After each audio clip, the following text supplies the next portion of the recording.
30 years.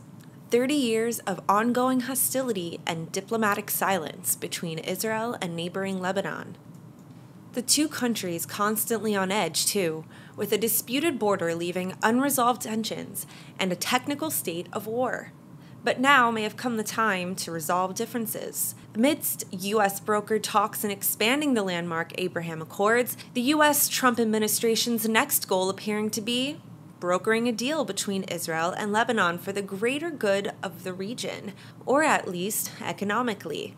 U.S. Secretary of State Mike Pompeo announcing that the talks are a, quote, vital step forward, and that they, quote, serve the interests of Lebanon and Israel, of the region, and of the United States. This, as a Secretary of State, is also expecting to mediate high-level talks on the Blue Line, or the Israel-Lebanon land border, later. In fact, Pompeo even mentioned that both parties requested U.S. presence and involvement during the talks specifically, and that they are the result of almost 3 years of, quote, intense diplomatic engagement.